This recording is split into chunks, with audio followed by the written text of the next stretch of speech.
Saya Tifal Solesa melanjutkan Kompas Petang. Sejumlah tokoh masyarakat sipil termasuk mantan Ketua KPK Abraham Samad melaporkan dugaan korupsi penetapan Pantai Indah Kapuk II sebagai proyek strategis nasional dan pagar laut di Tangerang ke Komisi Pemberantasan Korupsi. Selain Samad, ada juga mantan pimpinan KPK Muhammad Yasin, Ketua BPBHI Julius Ibrani dan budayawan Eros Jarot yang datang ke Gedung Merah Putih KPK dan bertemu langsung Ketua KPK Setio Budianto. Selain diskusi, para tokoh pun melaporkan dugaan korupsi penetapan proyek strategis nasional PIK II dan penerbitan sertifikat ilegal di perairan Tangerang atau yang dikenal dengan kasus pagar laut. Para tokoh mendorong KPK memeriksa semua pihak yang diduga terlibat, baik dari pihak swasta maupun penyelenggara negara dari tingkat bawah hingga atas. Kuat dugaan telah terjadi tindak pidana korupsi di dalam penetapannya sebagai proyek strategis nasional.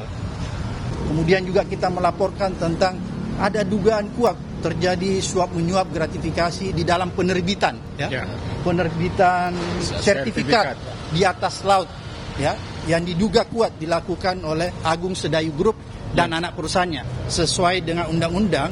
Maka selain penyelenggara negara, pihak swasta juga aguan bisa diperiksa. Penyelenggara negara itu siapa? Mulai dari kementerian sampai aparat tingkat bawah, kabupaten, provinsi, maupun sampai yang paling di atas. Jadi semua kita minta diperiksa.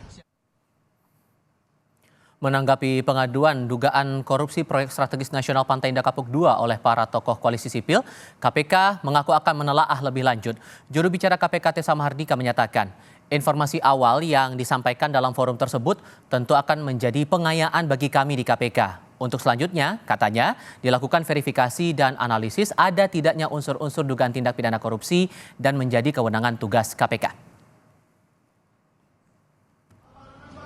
Di sisi lain, Ketua Riset dan Advokasi Lembaga Bantuan Hukum dan Advokasi Publik PP Muhammadiyah, Gufroni, yang turut serta dalam koalisi sipil ke KPK hari ini, menyebut aduannya atas kasus pagar laut di Tangerang telah naik ke tahap penyelidikan di Barreskrim Mabes Polri.